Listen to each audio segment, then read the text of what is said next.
di vippeople.net ak vipinfo.net ngir am ay xibaar yu leer te dëgg su ngeen abonné ba noppi bu leen fàttee bés cloche de notification bi ngir jot yeneen vidéo ñu dellu si waat si seen émission bii di Temps Show mi leen di indil récap suñu leen nee récap nag maanaam mooy xew-xew yoo xamante ni jot na fi jaar ci semaine bi yëpp tey Temps Show indil leen ko jagleel ko ñoo xamante ni amuñu jot pour toog di lire information ñu defal leen ko en vidéo pour xamal leen lan moo xew ci semaine bi fii ci suñu réew lépp jëm ci wàllu information. dañ koy tàmbalee ci affaire Djidiack Diouf nag nekkoon fi manageru Viviane am ay jiir yoo xamante ni dañ ko teg sous mandat de dépôt ci benn problème boo xamante ni amoon na ko ku ñuy tuddee Petit Mbaye jamono jooju jëpp gis nañu yenn acteur culturel maanaam yenn ci artistes yi jóg nañu ñaawli ko mais ñi ci ëpp ci artistes yi gisuñu leen dañu ne tekk tekkaaral ñuy ñaan nag ci chef de l'État di ñaan ci ministre de la justice que Djidiack Diouf boobu suñ ko mënee may liberté provisoire mbaa may ko liberté conditionnelle wala ñu def ko sous contrôle judiciaire ndaxte njabootam soxla nañ ko acteur culturel soxla nañ ndaxte ku ne Djidiack Diouf tey li ko fa teg mën nañu ne du soxlaam du coobare mais coobare doomu aadama yi la képp kuy acteur culturel ngay artiste dalee ko nag ci Youssou Ndour ba ko ci gën a suuf jëm ci mbër yi jëm ci théâtre kat yi yaakaar naa ni ku ci nekk Djidiack mës na laa xëyal guddil la bëccëgal la ci naaj bi ngir nga am visa pour mën a teg sa tànk bitim réew donte nag tey mi ngi ci ay tolof njabootam soxla nañ ko famille soxla nañ ko ñuy ñaan ci président de la république ak ministre de la justice suñu mënee génneel Djidiack Diouf boobu may ko liberté provisoire muy loo xamante ni ñi ngi koy ñaan en tant que directeur exécutif de l'OMART muy Tange Tandian muy message boo xamante ni ñu ngi koy lancé ni ko Baba Amdi defee démb ñu koy rafetlu bu baax a baax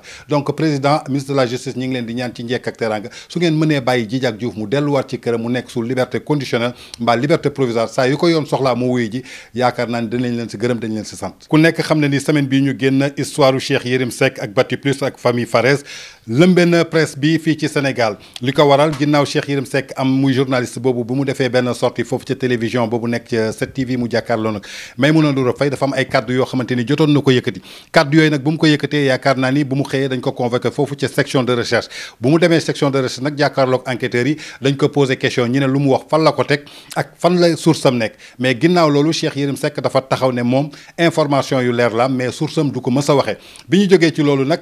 ginnaaw loolu enquêteurs yi jébbal ko le doyen des juges ba mu demee foofu nag ca tribunal bi jàkkaarloog juge bi yaakaar naa ni am na benn information bu génnoon ñu ne dafa am ñaari gros bonnet yoo xamante ni ñoo renforcé woon avocat Cheikh Yérim Seck boobu ba ñu tudd woon ci kii di Cheikh Oumar Anne ak Tahirou Sarr ginnaaw loolu la Tahirou Sarr génnaat sax def benn démenti ne moom bokku ci mais ba tey information bu génnoon la ñu gis collectif yoo xamante ni ñoo ngëngal lépp luy jëm tax xibaar lu mel ni Synpics ñoom ñëpp CDEPS ñoom ñëpp jóg soutenir kooku di journaliste boobu di Cheikh Yérim Seck parce que nee nañu ci liberté d'expression la ñu bëgg a bafouer ginnaaw loolu nag bi juge bi pare yaakaar naa ni Cheikh Yérim Seck dafa ñibbi këram mais dañ ko teg sous contrôle judiciaire na maanaam mooy dañu téye passeport am ñu ne ko bu mu génn dëkk bi bu mu dem fen saa yu ko yoon soxlaa dañ koy woo mu ñëwaat kon donc Cheikh Yérim Seck bu mu jàkkaarloog doyen des juges génn na ñibbi këram mais dañ ko dafa nekk sous contrôle judiciaire mais ginnaaw loolu nag Cheikh Yérim Seck bu mu génnee kàddoom yu njëkk lenn la nee na kenn du ko teree wax su waree wax day wax su bëggee tukki day tukki mais biñ ci jógee ci loolu dañuy xëy tey gis beneen plainte boo xamante ni dal na ci ndoddu Cheikh Yérim Seck kan moo ko teg nag muy famille Farès dañu yóbbuwaat Cheikh Yérim Seck porté ko plainte donc loolu moo doon affaire Cheikh Yérim Seck boo xamante ni amoon na fi ci semaine bi. waaw ba tey Tange ñu jublu ci li nga xam ne mooy actualité de la semaine ci wàllum people yaakaar naa ne ci réseaux sociaux yi jamono ji lii di célébrité yeeg artistes yeeg musiciens yi lëmbee nañ ko lor ñu tàmbalee lool ci ki nga xam ne moom mooy Viviane la voix d'or moom it génn na ci réseaux sociaux yi wax na lu xaw a doy waar na doy waarul ndax moom nee na fàtte na Bouba Ndour fàtte na ki nga xam ne tamit mooy ex jëkkëram di Tafa Dabrens léegi nag dévoilé na le nom de son homme fort muy li nga xam ne nag jaaxal na internet yi ndax nee nañu kañ la Viviane divorcé ba war a mën a nekkaat ci relation ba war a mën a dévoiler waat ki nga xam ne mooy turu ki nga xam ne moom mooy l'homme fort am lii nag di beneen xibaar boo xamante ni mi ngi soxal promoteur boobu nekk si la Petite Côte muy Luc Nicolas ginnaaw bi ñu ko jëlee prison ba nekkoon ca Saint-Louis transféré ko ci prison bi nekk fii ci Thiès Luc Nicolas bi mu fa ñëwee nag amoon na malaise boobu nag moo taxoon ñu transféré ko yóbbu ko fële ci hôpital Amadou Sakhir Ndiéguène ba nekk ci Thiès ginnaaw loolu ñu delloowaat ko ci prison bi mais Luc Nicolas nag dafa entamé woon grève de la faim ngir liberté provisoire bu mu doon sàkku mais grève de la faim boobu dafa mel ni daf ko juralaat beneen malaise ndaxte bi ñu génnee ci semaine bi gis nañu Luc Nicolas da doon wàccu deret la doon wàccu ginnaaw loolu lañ ko jëlaat jëlaat yóbbu ko ci hôpital Amadou Sakhir Ndiéguène ba Luc Nicolaï génn ci grève de la faim boobu moom it mu amoon benn coow boo xamante ni daf ko doxoon ci digganteem ak justice ginnaaw loolu ñu tëjoon ko kaso bàyyi woon ko après lañ ko jëlaat dugal ko ci kaso mais boobu ba léegi ay avocat ñi ngi sàkku pour ñu may ko liberté provisoire mais amaguñu ko mais li ngeen mën a jàpp daal Luc Nicolaï grève de la faim bi mu defoon boobu génn na ci ginnaaw bu mu nekkee foofu doon wàccu deret ku bëgg xam fu lépp mujjee mi ngi ci seen site bii di vippeople.net. waaw ba tey ñi demaat ci beneen actualité people kii nag moom célébrité la ci wàllum cinéma waaye tamit l'ex Balla Gaye la woon muy Léna Gueye moom nag li jaaxal mbokk internet yi mooy que ni génn na ci li nga xam ne mooy page Instagram am daal di dévoiler benn phrase boo xam ne moo jaaxal sénégalais yëpp lan lay wundu moom nee na j'ai fermé beaucoup de portes dans mon silence et je n'ouvrirai plus jamais donc loolu nag mu jaaxal ñu bëri ku nekk ngi laaj lan la Léna bëgg a wax foofu ku bëgg a xam nag Léna li mu bëgg a wax foofu da ngay dugg ci sa site internet vippeople.net boobaa di nga gis bu baax lan la bëggee expliquer exactement ci phrase boobu. lii nag di beneen xibaar boo xamante ni mi ngi soxal famille bii di famille Cheikh Béthio Thioune ku ne Cheikh Béthio Thioune muy guide religieuse boo xamante ni moo fi jiite woon cantakun yi ginnaaw bu mu génnee aduna ba tey gis nañu bruit bi mi ngi continuer di succéder casserole yi ñu ngi toj ginnaaw bi ñu jógee ci ceewal kan moo fiy toog kan moo fi dul toog muy xëccoo bu amoon ci diggante Seydina Saliou Thioune ak Soxna Aïda Diallo jamono ji nag gis nañu beneen coow boo xamante ni jógaat na mais mi ngi jëm ci ndono Cheikh Béthio Thioune naka la ñuy defee ndono Cheikh Béthio Thioune ba ci kii ñuy wax Seydina Saliou Thioune moom mi ngi ci loxo gendarmerie Mbour du moom kese moo fa nekk doomu Aïda Diallo moom aussi gendarmerie Mbour teg na ko loxo ak beneen conférencier boo xamante ni ñu ngi wuyoo ci turu Saliou Mbow moom it gendarmerie teg na ko loxo ginnaaw bi amee benn plainte boo xamante ni Soxna Bateur moom moo ko déposé woon Soxna Bateur nag sàtteeku leen kenn la koo xamante ni ci soxnay Cheikh Béthio Thioune la bokkoon nañu jàpp jamono ji daal famille Cheikh Béthio Thioune seen héritage boobu indi na coow lu rëy ba jamono jëlee ba ñu demee fële ci Médinatoul Salam c'est Saliou Thioune këram bi dañ ko saccagé woon toj ko mais ñan ci jamono baaraamu tuuma muy ay talibé Soxna Aïda Diallo mais jamono ji daal gendarmerie téye na dossier bi ginnaaw bu Soxna Bator porté plainte kii di Seydina Saliou Thioune moom mi ngi ci loxo gendarmerie yi kii di doomu Aïda Diallo mi ngi ci loxo gendarmerie ak beneen conférencier boo xamante ni fa la nekkoon muy Saliou Mbow ñu ngi ci loxo gendarmerie képp ku bëgg a xam lépp lu ko ci gën a leer dugg leen seen site bi di vipinfo.net. Tanger ñu ñëw ci xale bi nga xam ne mën nañ ne bokk na ci génération ñi gën a siiw ñi gën a xew ci jamono muy Astar nag tey moom it génn na def benn révélation ci benn interview bi nga xam ne defoon na ko sur le net moom nee na jamono ji namul dara lambul te tamit namul ku ko doxaan wala ku ko bëgg parce que jamono ji plus de 1 million de garçons plus de 1 million d'hommes 1 million d'hommes du moins ñu ngi koy topp ci ginnaawam muy lu doy waar nag mu jaaxal ñëpp jaaxal sénégalais parce que xale bu tuuti moom xam nga am ay 1 million de prétendants donc mu nekk lu doy waar yaakaar naa ne nag moom en tant que femme war nañu jox secret ñu xam lan mooy secret Astar ba war a mën a am plus de 1 million d'hommes yi nga xam ne ñu ngi daw ci ginnaawam.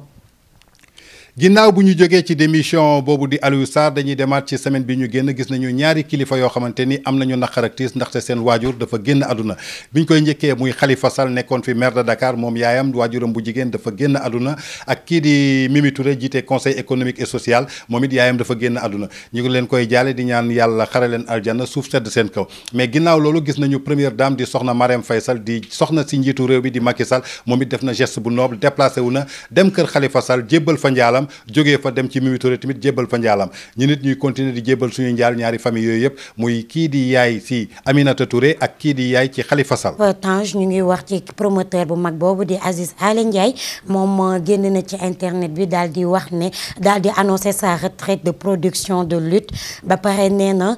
kenn dootu ko gisati ci biir enceinte bi ba mu bind entre guillemets moi et le lutte c'est fini lu waral li ni mel nag boo leen duggee seen site internet boobu di vippeople.net di ngeen xam information exactement lan moo waral Aziz Aly Ndiaye daal di bàyyi lutte bi carrément dem nekk ci affaire boppam. suñu jógee ci famille Cheikh Béthio Thioune dañuy dem ci ministère de la santé nag dañu xëyee benn information boo xamante ni kii di docteur Aliou Diouf muy directeur de cabinet bi fi nekkoon ci ginnaaw Abdoulaye Diouf Sarr di ministre de la santé moom nag dafa xëy rendre le tablier maanaam dafa démissionné ci poste bu mu nekkoon lu tax mu démissionné révélation yëpp mi ngi ci biir VIP info lu ñu leen ci mën a jox daal docteur Aliou Diouf bi ñu tàmmoon di ko gis chaque jour muy joxe situation coronavirus bi moom bu mu xëyee tey démissionné na ci ministère de la santé ndaxte moo doon directeur cabinet Abdoulaye Diouf Sarr mais ginnaaw bu mu démissionné nag yaakaar naa ni remplacement am tardé wul kan lañ fa tegaat Alphonse Thiaw lañ fa teg Alphonse Thiaw nag mu doon benn conseiller boo xamante ni conseiller technique la nekkoon ci ginnaaw Eva Marie Coll Seck donc moom moo remplacé docteur bi di Aloyse Diouf boo xamante ni jógee na ci directeur de cabinet ministère de la santé dem na ci yeneen fonction bu mu jëlaat nag ku bëgg a xam fan la jëm ak naka lay def da ngay dugg ci sa site bi di vipinfo.net di nga fa fekk lépp. ba tey ci seen actualité people de la semaine ñu ñëw ci suñu confrère boobu nekk à la Sen TV di Zeka moom it génn na ci benn interview gannaaw biñ ko laajee ci kaawu Rangu mu méttit lu ko lool wax ci li ko ci naqari waaye liñ ci gën a jaaxal mooy que ni dafa dévoilé ne li ko gën a métti ci kaawu Rangu bi mooy donc loolu ku bëgg a xam lan la ci teg boo duggee ci site internet bi nga xam ne moom mooy vippeople.net di ngeen gis exactement Zeka Nourou Kane moom lan la bëggoon a wax ci kaawu Rangu boobu ak lan moo ko ci gën a métti ci loolu. ñëpp xam nañu semaine bi ñu génn presse bi yëpp ñu ngi ci bradage de la littoral bi bradage littoral bi nag soo ngeen ko déggee maanaam mooy ay suuf yoo xamante ni ci littoral bi la nekk maanaam ci corniche bi muy suuf boo xamante ni domaine national la ñëpp a ko bokk ñëpp a ko moom am ñoo xamante ni dañ ciy profité di ko pàccoo di ko sax-saxoo ñu koy jox ñenn ñi ñoo xamante ni ay homme d'affaires lañu ñenn ci ay politiciens yoo xamante ni jaarul yoon mais ginnaaw loolu dañuy dem fële ca forêt classée bu Mbaaw tamit am beneen coow bu fa judd ndekete suuf yi fa nekkoon am na ñaar ñoo xamante ni ñu ngi ci banc des accusés nag su ngeen ko déggee maanaam dañ leen jëm baaraamu tuuma ñoom it ñu ngi utiliser suuf ndono boo xamante ni askanu Sénégal moo ko moom ñu koy jëfandikoo kenn kiñ ci ràññee nee nañu membre la ci président de la république bi fi nekk maanaam membre famille président de la république moom jëm nañ ko ci baaraamu tuuma ak beneen ministre boo xamante ni aussi ci bradage u forêt classée bi nekk ca Mbaaw ñoom it dafa am ay suuf yoo xamante ni bénéficié na si. ba tey ci seen actualité people ñu tëjee ko marche manifestation boobu nga xam ne griot yi defoon nañ ko semaine passée mu juloon coow lu rëy ci biir loolu nag kenn ci ñi nga xam ne ñoom ñooy initiateur bi di Mbaye Sy Ndiaye moom génn na nee na ginnaaw bi ñu defee marche boobu kii le ministre de la justice di Aly Ngouille Ndiaye interpellé na leen woolu leen lim leen wax nag boo leen ko bëggee xam dugg leen ci site internet vippeople.net wax na fa lépp li nga xam ne Aly Ngouille Ndiaye gannaaw ba mu déggee loolu woolu leen li mu leen wax lan la exactement. ba tey ci bradage littoral boobu ñuy wax bi ñuy génnee ci forêt classée de Mbao bi gis nañu fii ci corniche bi jamono jii ñu gisoon nañu Barthélémy Dias génne di def ay sorties yu mag mais ginnaaw bu mu génnee ba noppi kii di Abdou Karim Fofana dafa jóg jam baaraamu tuuma kii di Barthélémy Dias nee na mënul xëy suba teel di dénoncer ba pare su ngoonee muy signé ay autorisation de construction ba pare mu taxaw ci télé yi bëgg a dénoncer loolu donc loolu lu mat a seetal la en tout cas liñ leen ciy wax rek bëgg nañu lépp leer ci wàllu littoral bi maanaam suuf bu fa nekk ñu bañ a jaawle domaine privé ak domaine national comme ni mu leen ko waxee woon semaine bii passé lépp lu jëm ci littoral bi suuf la boo xamante ni képp kuy doomu Sénégal ñoom ñoo ko moom donc suñ ko jëlee di ko joxe ku ci nekk di joxoñ sa morom ku ci nekk di tam sa morom dëmm ñun askanu Sénégal bëgg nañu lépp leer donte Abdou Karim Fofana jam na baaraamu tuuma kii di Barthélémy Dias nee na moom day dénoncer le matin su ngoonee mu signé autorisation mais loolu yëpp askanu Sénégal bëgg na ci li leen leer. ba tey ci actualité people yi ñu ñëw ci Lion de Guédiawaye di Balla Gaye 2 moom nga xam ne moom it def na une visite guidée semaine bii nii ñu nekk nii ci këram gu bees googu nga xam ne moom moo nekk Maris mu nekk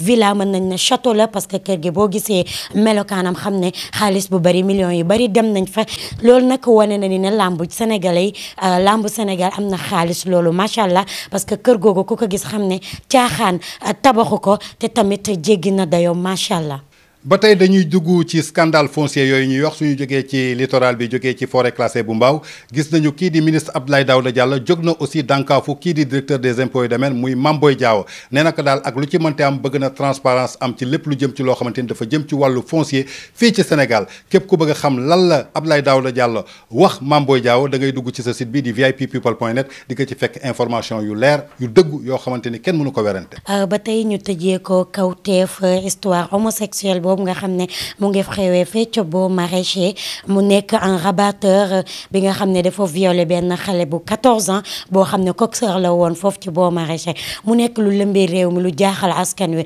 parce que li ci histoire sex tape histoire homosexualité mu ngi bëgg a bëri ci mim réew di bëgg a lëmbe ci mim réew yaakaar naa ne nag jot na autorité yi nga xam ne ñoom ñoo nekk ci Sénégal mën ci jukk wax ci balaa ñuy gën a pervertir suñuy ndaw ak suñuy xale yi nga xam ne jamono jii ñoom ñooy yeewoo ci mim réew li leen indiloon tey ci actualité people lii nag muy beneen message boo xamante ni mi ngi soxal kii di la Lion de Bawol suñu nee Lion de Bawol suñu xel yëpp day dem ci Aïda Mbodj nag ginnaaw bu mu defee benn sortie génn ne dañu war a def audit kii di Mansour Faye ak Abdoulaye Diouf Sarr di ministre de la santé dafa xëy jot ay menaces de mort ginnaaw bu mu jotee menaces de mort yooyu nag moom jël na plainte am jébbal ko procureur bi mu ko jébbalee procureur nag Abdoulaye Diouf Sarr génn na wax lan la xalaat ci plainte boobu képp ku bëgg a xam Aïda Mbodj lu mu wax ci plainte bi ak Abdoulaye Diouf Sarr lan la xalaat ci plainte Aïda Mbodj boobu da ngay dugg ci sa site bi di vipinfo.net